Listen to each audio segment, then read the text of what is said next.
Oh boy. Where do we go from here, folks? The Sharks lose 3-0. Yes, that's right. They got shut out again. Will they score a goal in Washington? I don't know. But we're here to talk about it right now here on Teal Town After Dark.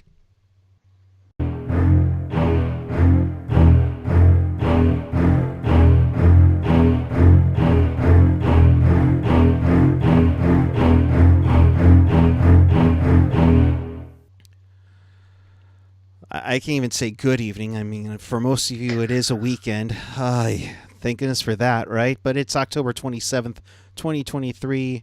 There are no treats, just tricks in this period. Welcome.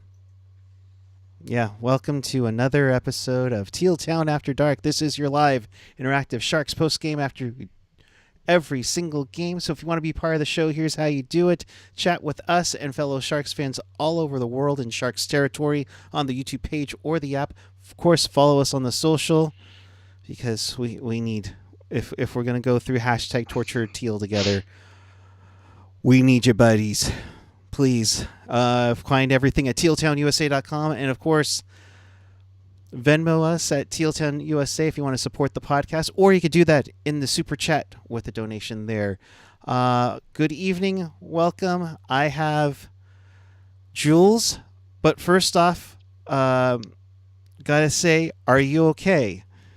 Oh, I'm fine. That earthquake woke me up after this game, man. Yeah, if you are just joining us, there was an earthquake about maybe 10, 15 minutes ago? Yeah. 4.0 near Millbrae. So Jules was in the vicinity of that one, and boy howdy, I was like, oh wow, it's rocking there. It was fun.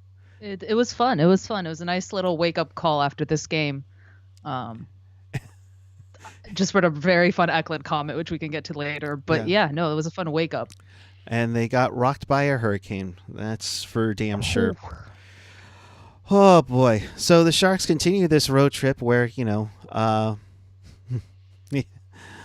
will they score a goal? I don't know. Can they win a game? Probably Maybe. not. Can they get it to overtime? Maybe. I don't know. Oh boy. Brini. Sounded so only October. Wow. Wait a minute. Are you a singer? I know you do theater, but yes. Yeah, I'm also a singer. Do opera sometimes. Just caught off of it, but yeah. I was like, just how that came out so nicely. Okay. Yeah. All right. So let's get to some of the comments in the chat going right now. Oh, God. Ricky Bartenslegger, dude, I'm one of the most avid tankers in all of the Teal lands, but these guys have to play better. We won't be able to flip any of these guys with them playing so horribly bad. Yeah, looking at you, Mike Hoffman. Can we just bench Mike Hoffman? I don't, at this point, why is he on the first power play? I know we're trying to bump up his trade value. Like, poor Eklund, man, is just trying to do all of the work right now for this team because he's stuck with a bunch of veterans who don't know what they're doing. Luke Cunnin should be sent down to the AHL to meet up with Ian's best friend, AHL Luke Cunnin. Like, the veterans aren't doing anything. The kids are really the only ones who are at least trying to do something. Right. Like, Duclair was just horrible today. I don't know how much we're getting at the trade value with these guys at the current moment, y'all. I hate to break it to you guys. Right, and Swift Shark says that right there, but none of the trade bait players look at all marketable right now. Why is Eklund playing with Cunnin? I don't know. Could not tell you.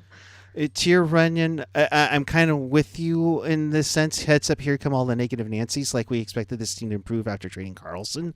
Yeah, but we knew that. We just expected, I think, a little bit better, a little bit more give a damn, a little more connectivity with this team, and it just is like, yeesh. Here's my take to not be the negative Nancy. The kids are looking good. Yes. Let's say that. Except for Bordeleau. Bordeleau can be argued. I don't understand why he was benched today. If he gets benched for another game, just send him down to the AHL. But right. Eklund and Zetterlund look really good. And as long as Eklund and Zetterlund look good, I don't really care if this team wins a game this year. Like, Eklund and Zetterlund look good, and they are your future. Your prospects are lighting up the other leagues. Like, there is stuff. This team's going to suck this year. There's nothing we can do, but we may as well not, that's all I was gonna say to that, to not be negative, Nancy. No, I agree. And here we'll go with this one, a little bit of a more positive spin. Mikey J held the Canes to only 3 goals. Yeah. At this point, and the thing is, the goaltenders are playing well. Like, yeah. Well, we can't blame goaltending. No. It's one of those things where it's like they're taking all these shots. Have there been bad goals by these guys? Yes. We'll look at that one weird one where it went off of Benning and Vlasic, and then past Kakinen, I think was the last game before the road trip. I mean, you have that, and it's just rough, you know. Steve Recker, why Hurdle Couture would want to stay on this team is beyond me, because they have nice deals and no trade clauses. Also, y'all, the Sharks are gonna get better. Like, this is not good. They're not gonna be like, they have too many talented prospects in their pool right now not to get better, and I genuinely mean that. Like, they're gonna get better, and I think Greer has a plan. Greer isn't doing what Doug Wilson did at the end of his tenure, basically saying we're avoiding a rebuild. Right. Like, you know what I mean? Like, they seem to have a plan, and it's all based off of Vlasic's deal expiring. Yeah. But it's talking about the kids, Morocco 323. Boards will not get better sitting in the press box, and I completely agree. Yeah. No. Boards needs to be sent down to the AHL. Yeah. Like, he needs to put him with Gushin and let those two just wreck the AHL. Yeah. And Dave also saying, Borland's been sustainably better than Duke, Mike, Luke, Nico, and Peterson. I would disagree a little bit with Sturm in the face-off circle. He had a nice face-off one tonight, but glad he's okay, by the way, Sturm, because that looked nasty. Yeah, that injury. that was scary. That was scary. And Teal BT, I like the positivity as well. What about the 18-19 Blues? They have a lot more talent than this team, unfortunately. I'm with you on the positivity and everything, but they had way more talent. Unless Ferraro breaks out into EK65, the Sharks are not becoming the 18-19 Blues, and Blackwood becomes a Vezina candidate. Like, and the offense suddenly, like, all of them rejuvenate and become like contract year players. Yeah, like that's not that was a once in a lifetime sort of thing with the 18-19 Blues. Yeah. But and Ryan also saying, the Sharks get better starting next season. This is where the bottom literally comes out. Yeah. This is rock bottom, guys. It's only going to get better. And when we have a center core of Celebrini, Smith, and Beestead, we're all going to be so thrilled we went through this. Right. I mean, this is the pain that we got to get through to hopefully get to that next level. But in the meantime, let's talk about this effing game. It was the Teuvo Teräväinen show. He gets 2 goals in the first period, a power play goal on a wrist shot, a slapper, for his 5th and 6th of the season to make it 2-0. What did you take from those goals? I don't like the first one was, I think, on the power play, and like poor Kakinen was doing everything he could to avoid that. I saw that goal coming like 5 minutes before it actually happened, not gonna lie.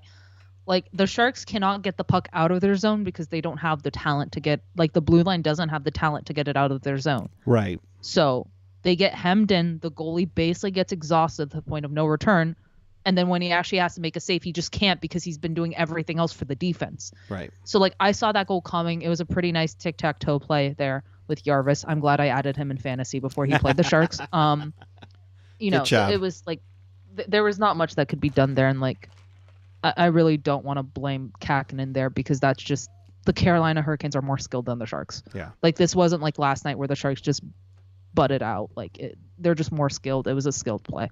Right. Yeah, Carolina is a contender. I think the Hockey News picked them to be that Cup champion for sure. To win the Cup. So yeah, I mean, y'all, Carolina's a good team. Like, and also whoever made the schedule, I think, hates the Sharks. I think we figured that out. I mean, since 2014, 15. Like, who in their right mind, Gary Bettman, would put the Sharks and the Kings opening night after the Kings win their Stanley Cup after doing the reverse sweep? I mean, that's just sandpaper torture.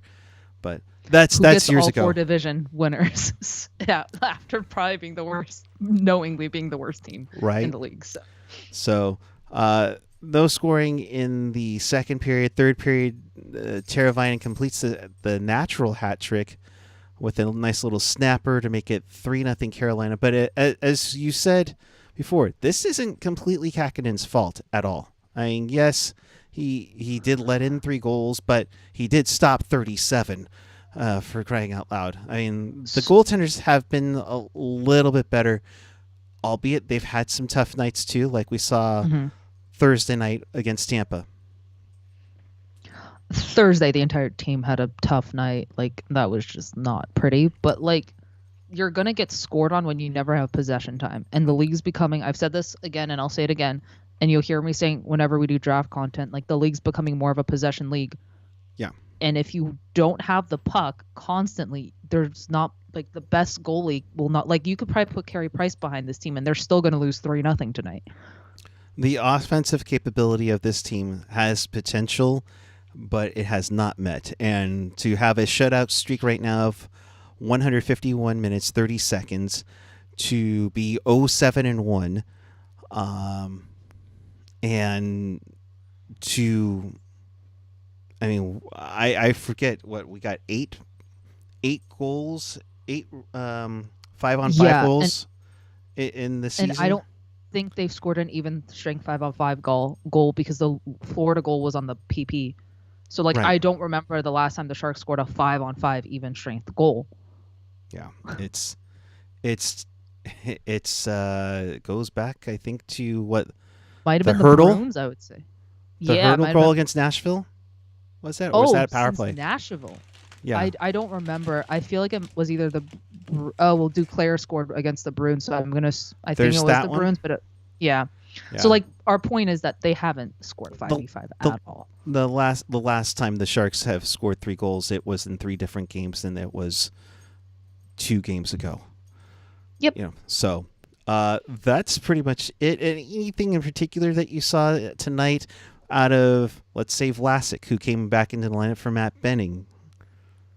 I'm shocked Matt Benning got scratched, not gonna lie. I mean, I know a lot of veterans need to be scratched, don't get me wrong, but I'm at least happy Quinn this year is actually scratching the veterans, and I know everyone wants him to scratch Hoffman, and I know everyone wants him to scratch Kunin, but yeah, like, I'm just happy at least the defensive veterans are getting scratched when they've played, like, absolute garbage. Yeah. Happy birthday, Swift Shark 13. Yeah, what a dead game for your birthday, LOL. I'm so sorry. I'm so sorry. Get used to them. We have another 74 to go. So on that, Kevin Lacey, the Sharks exist so that the Barracuda have a team they can say they are better than. Yeah. Well, when your AHL team sucks and your NHL team sucks, it doesn't give the fans a lot to root for here. And like what Ian said last game, it's like you expect you have nothing to root for a tanking with the CUDA.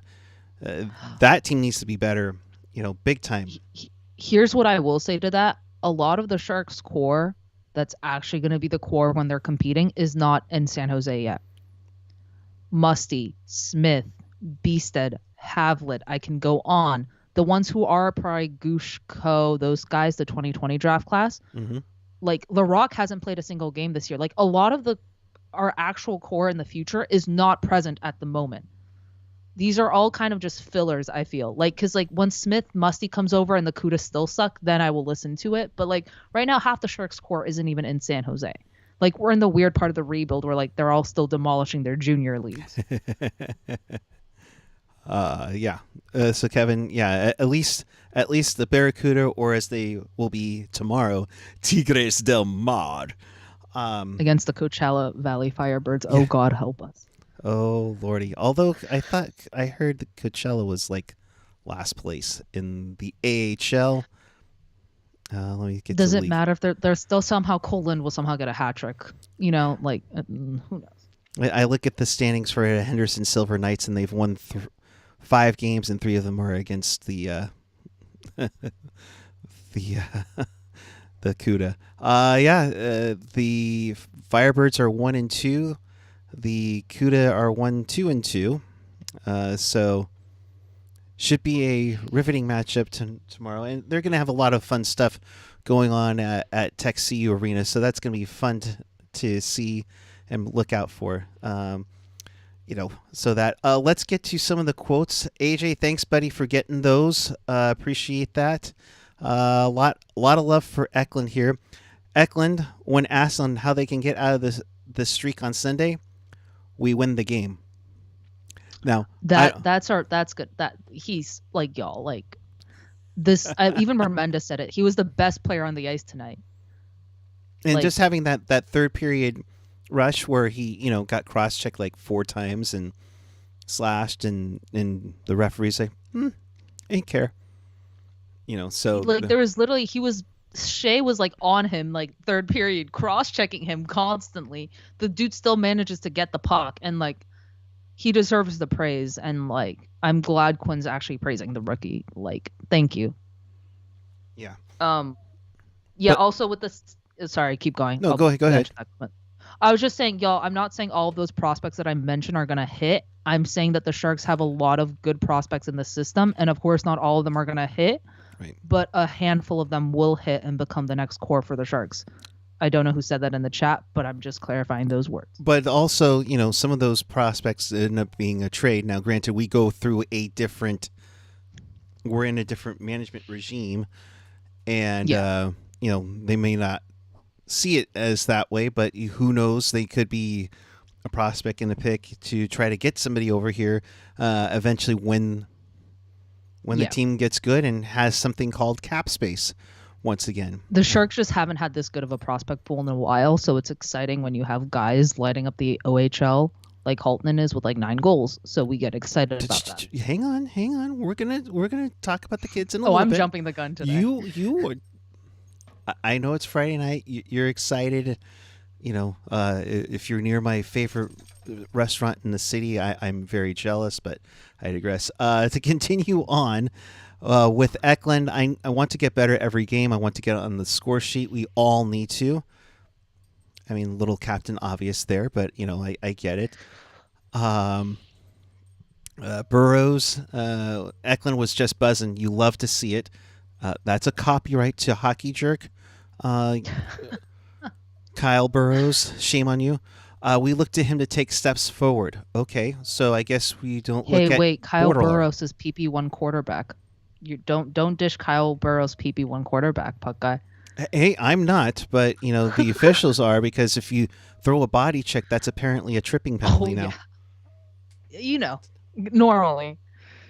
So, normal, right? Yeah, Mike Hoffman, who's turned out to be such a great asset for this team. Tonight was a better effort. The goals we gave them were mental errors. We have to clean those little details up. You need to clean up a lot of details. It's like if Hoffman, you were getting bashed on the broadcast tonight, dude. It's Get like it together. The things that need to be cleaned up. It's like if you were having to clean up the wine aisle after an earthquake. Yeah, it's got to be better. Yes, you made improvements. You, as Mikey said earlier, you only gave up 3 goals, but you haven't scored in over 151. Hoffman, you haven't scored a goal this season. He's hit 2 crossbars. Oh, he's snake bitten like the rest of this team here. Let's be honest. Here. Yeah. I mean, hopefully Hoffman gets it together. I'm curious to see when he gets benched at this point. Yeah. But yeah. And he continues on with, at some point, the puck has to go in the net. We only get out of this by sticking together. No one is coming. Well, like Hockey Jerk says, the law of averages should work at some point for this team. So, keyword should. Quinn adds on to his presser. Eklund played well with a lot of confidence. He was driving his line all night. Continuing with, there was. Come on, do it. There we go. There was a lot of positives to take out of this. Okay. Everyone goes through losing. Yeah, exactly. Everyone goes through losing streaks. This is obviously longer than we want. I was proud of our effort tonight. Not everyone is as bad as you guys. Oh boy. I mean, mm, mm, mm. Yeah. Eklund played well with a lot of confidence. He was driving his line all night. I'm trying to see. Quinn implies that Granlund will play on Sunday. Yay. Oh, I don't know if I don't know if that's a good thing or not. Are you going to plug him with Eklund? Just put Eklund with Hurdle at this point. I mean, like, seriously, at this point. Why not? Duclair isn't doing anything. Hoffman isn't doing anything. No. Barabanov is out for the rest of God knows how long. Who knows? Thanks, Mike Hoffman. That's probably cheap. I'm sorry about that. I don't care where we go when we play it. We need a win. It's going to happen. If we take the next step forward, I like our chances on Sunday. If they don't win versus Washington, I'm going to be so real. I don't know when this team wins. The Flyers, I don't think they're beating the Canucks. I don't think they're beating the Pens. Like, if they don't beat the Washington team this Sunday, I would not be surprised if this team loses 10 to 12 in a row. Like, I'm just going to be so real here, y'all. And therein lies the next issue overall, is if this team does not win, what is next? I mean, granted, once you get through this Sunday afternoon game, which, great job schedule makers knowing full well that the Niners are playing at this practically the same time as the Sharks are. Hopefully they play better than Niners, because that was a rough game. But keep going. Yeah. I'd like to see one of my teams win, in the next couple weeks would be nice. Just saying. I mean, in all honesty, if they don't win, come this Sunday, I don't know what to do. Like, at this point, will they beat the Flyers? Because Washington is bad. Arguably, the Flyers are better.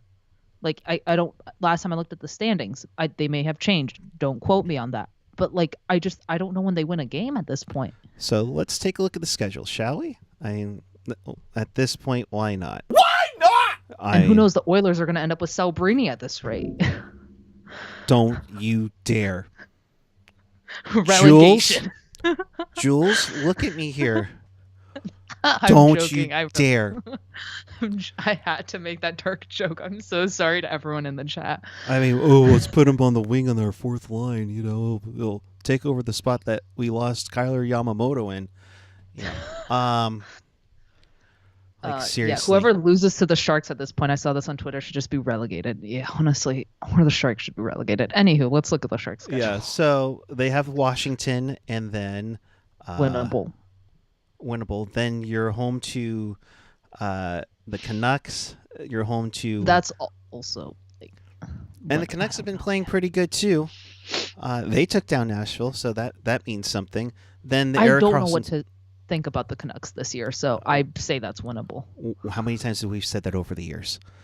Then you have the Erik Karlsson return on Warriors night against the Penguins. We're losing that game. Yes. Then a couple of days off. Then you have Philly. Oh, great. Carter Hart shutout. No, I'm kidding. That's also very winnable, but I don't know, man. But Philly's played well too. I mean, you have Edmonton, who could be the one that's ripened if McDavid isn't back yet. But that starts a back-to-back home and away with Edmonton at home, and then you gotta fly down to Vegas the next night. Oh God, the first one might come November 12th against they the haven't Anaheim won Ducks. against the Ducks. They just haven't, from what I remember. The past few years, they've struggled versus the Ducks, and the only time they've beaten them has been in OT or the shootout. Yeah. And the thing is it's okay not to win games, but at least make it entertaining. Yes. Yeah. I'm fine if they don't win. I would die if we had I love Celebrini. I think he's going to be awesome. But I'm not going to spend the entire 9 months of the season talking about Celebrini. No, we have 74 more of these to go. Not the least of which the addition of Barracuda After Darks that we'll try to fill in here and there. But AJ mentioning AJ mentioning it should be noted Eklund sound heated in the post-game interviews, very short and aggressive answers. You see, my brain goes to, will he request a trade? And I don't think he will. Eklund is frustrated and he has a full right to be. He's kind of carrying this team on his back right now. Like, honestly, I don't know why they're throwing the rookie to the media. Not going to lie. That seems a little that's a little chicken shit. I mean, if we're only put getting out your leaders. Don't give us Hoffman. Give us Hurdle. Yeah. This is Hurdle's team right now. Yeah, for sure. I think it's supposed to be fun. Must be always. Yeah. Or Mario Ferraro. I mean, those are your 2 A's. You haven't given it a third A, which you're allowed to do with your captain out. And don't put Eklund in front of the media. We all know he's upset right now. Right. So I just don't get why they did that, but that's probably just because we're frustrated Sharks fans. But also that's a little you don't want to put out your leaders is kind of saying something. And it's a telltale that how bad Couture's injury is if he's not with the team on this road trip. The not Teal that he's going to curtain put on in that there. is so frustrating. Yeah. So it's tough, but here's what we're going to do, folks. It's been tough. Kyle Burrows, noted pucknologist viewer. Oh, okay. Is that your hero, AJ, this week, Kyle Burrows? But we're going to give you a lot of prospects that are better. So she's itching to talk about what prospects have done lately. And it's been a bit. So we need something to get us excited. So, folks, very rare. Don't get used to this. I don't want you guys to get all excited. But it's time for a nice wraparound. Have the goddamn common courtesy to give him a reach around. It's wraparound. Okay. So, Jules, I want you to have fun with this. Tell us, please, for the sake of our sanity, something good about our prospects lately. Well, Luca Cagnoni has 12 points as a defenseman in the WHL. So that's something. Holtnen has 9 goals currently in the OHL. Yeah. Holtnen, dude, that guy has a shot. Y'all, if you ever get bored of the Sharks, just go look up Holtnen highlights in the OHL. He's just a menace out there. He just snipes it and it's in the net. Right. Will Smith, last time I checked, or Mark tweeted it out last night. I don't know if it still stands, but he's tied for the lead with the NCCA freshman in scoring. So Will Smith is adjusting just fine. I'm not worried about him. He just needs time to gel, and he's doing that. What other fun prospects? Quentin Musty is going to be a problem in the NHL, and I am so excited for him and Eklund to just gel together and cause absolute chaos. Because Eklund needs a finisher and Musty is a finisher. He will finish. Any prospects I'm missing? And then our future prospect Celebrini is going to be an amazing Shark. He's been on a tear. His goals are ridiculous. It's insanity. And he goes. And where does he go to, Jules? Boston College or Boston University. BU. Mike Greer is sniffling. David Quinn's like, I hope I can make it through so I can coach another BU Terrier. The Sharks' future top 2 centermen might be both from Boston. How happy do you think Mike Greer is about that right now? It'll be as wicked awesome as the as the NWA. Oh, wait, crap. Why did I get the acronyms wrong? The PWHL, the Boston Wicked, is the supposed team name for it, and I am so psyched for that. That's exciting. Yeah, that's exciting. That's exciting. Yeah, no, I saw those team names. Very exciting for that. Very excited to watch that league. I love the Ottawa Alert, the New York Sound, but not to get onto that. I am looking forward to that happening very soon. So yeah. Tim Graywall, Musty, love that name. Oh yeah. Oh, totally. It's such a fun name. It was right before he was drafted. I think they actually said, "I smell musty," before the Sharks logged in, and one of the broadcasters say that, and I kept on dying. Yeah. No, it's Igor Rimashevsky has looked also very good in the cage. Yes. He's been putting up points. Yes. That, also, Cam Lund. I feel like people forgot he existed. He's good, guys. Just a friendly reminder. Yeah. It's just about getting these guys to get better and come together on this one with this team. And again, not all of them are going to hit, but like we have an abundance of options right now. So that's all we can ask for. Right. And at this point, just, blow them out of the way right now. Give us some hope of some sort. Casper Haltonen, please. Met you, buddy. You're a freaking beast. I almost got a neck ache looking up to you when I met you at Oakland during the Sharks Around the Bay tour. How tall is he? That tall? Well, he's a giant. Okay, yeah. Let's put it this way. I'm not quite very heightful. The tallest? Yes. So, Haltonen if Haltonen actually, like, it's a boomer bust pick for sure, but if he hits, he's going to be a fan favorite. Like, the dude's electrifying, and like he's going to be a problem if he hits. And a lot of these picks the Sharks went for, like especially Haltonen and Cagnoni, I would say, are the boomer bust. Smith is going to hit for sure. Mussey's going to hit. But right. Those two are. They're either going to really hit or you're going to be like, why did we select you? Casper Haltonen is 6'3", 196. Oh. Yes. Imagine him with Beasted. Oh, man. The two giants. just thinking about it, I mean, that's how you can kind of think of some sort of positivity in this tough time. And it's rough, but you just have to visualize and you hope, so. Hoffman did turn it over. Sorry, don't mean to change the subject, but I'm reading the chat, and like Hoffman has just become a liability. I'm sorry, Hoffman. Please prove me wrong. And that's the concern, is that you got these guys. I think you're using them as placeholders till these kids are getting ready. And the tough part is that they're killing their value right now. I don't need them to go on a 10-game winning streak, but. So here's my question. Who do the Sharks trade then if they continue this, like, just none of the veterans are putting out the numbers? Because you're not trading Zadina. Zadina has looked good, and I don't understand why he's on the fourth line. Barabanov's out.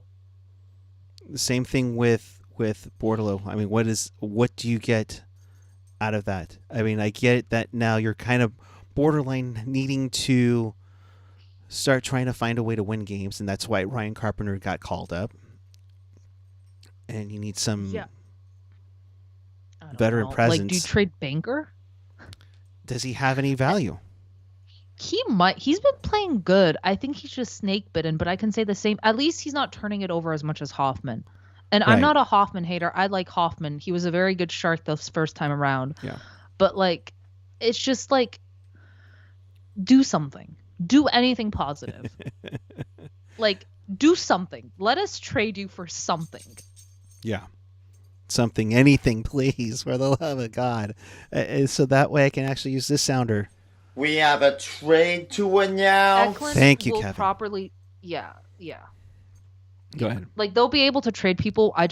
It's really frustrating when, like, the poor, like, Eklund is trying to set people up and just no one is able to finish it. Right. And Kevin making a point here, the Sharks will be able to trade some of those players no matter how bad they play here. The only thing that changes is the return. I completely agree. Might be a bunch of sevenths coming back, and that's the worst part. I'm just not a fan of a ton of sevenths coming back for like still NHL players who can play. Like, you know what I mean? Yeah. Like, because then that Carlson trade is going to look not great at all. Just like the Burns trade.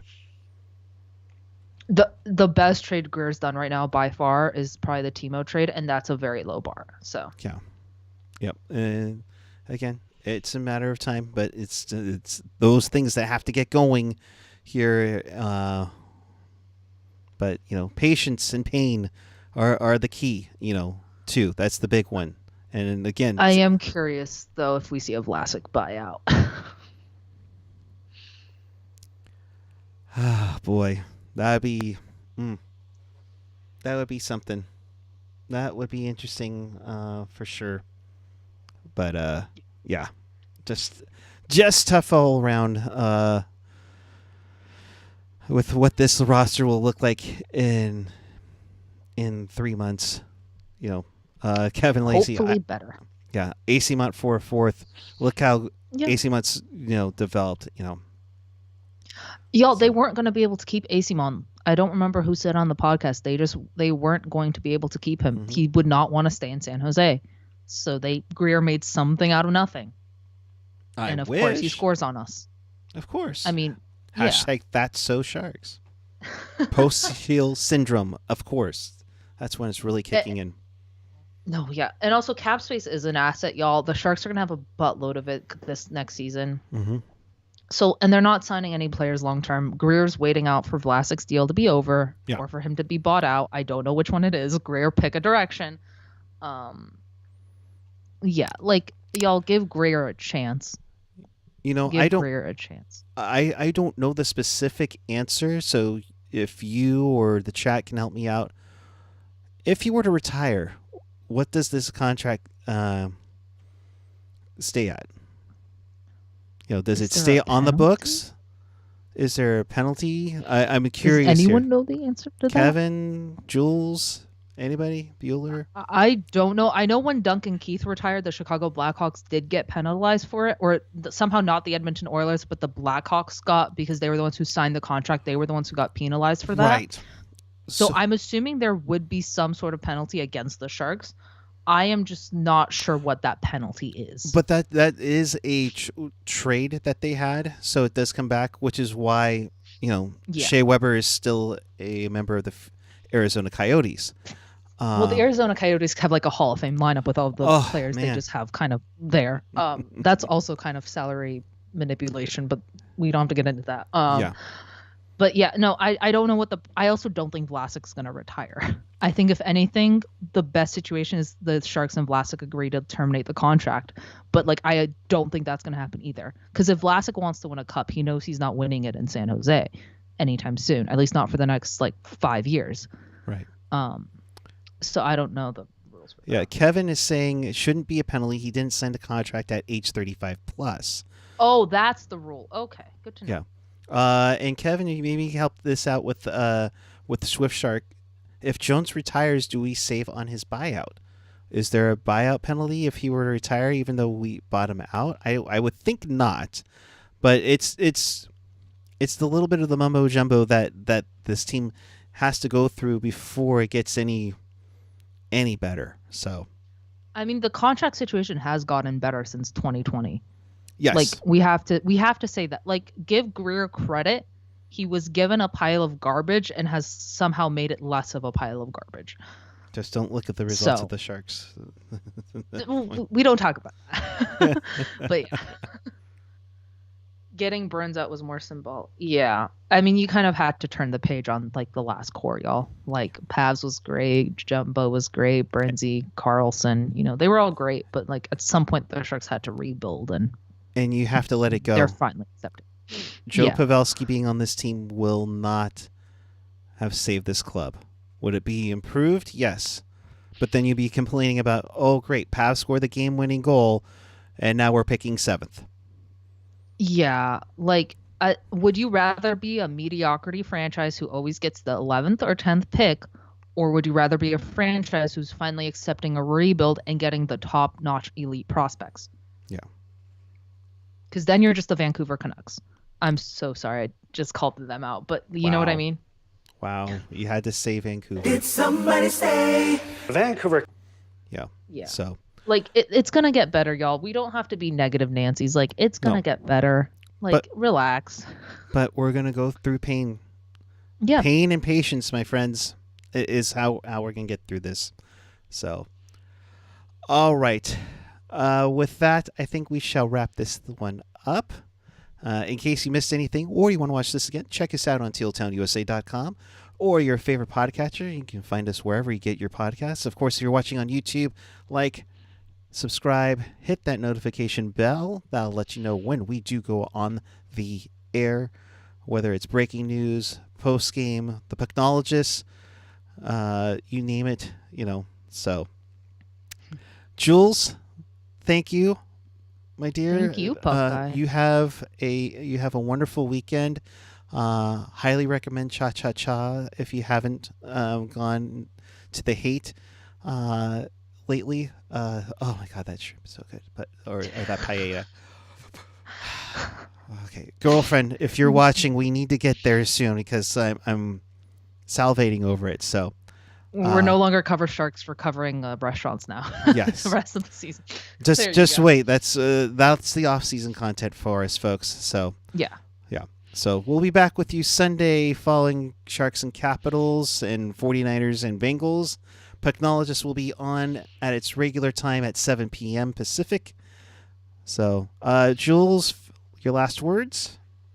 It will get better, y'all. Don't worry. Just give it time. Pain and patience, my friends. Hang in there. We will see you on Sunday. Until then, keep it real. Keep it teal. Keep it real teal. Torture together, everyone. Good night. Enjoy your weekend. And hey, check out the CUDA this weekend. Tigres del Mar. All right. Good night, everyone.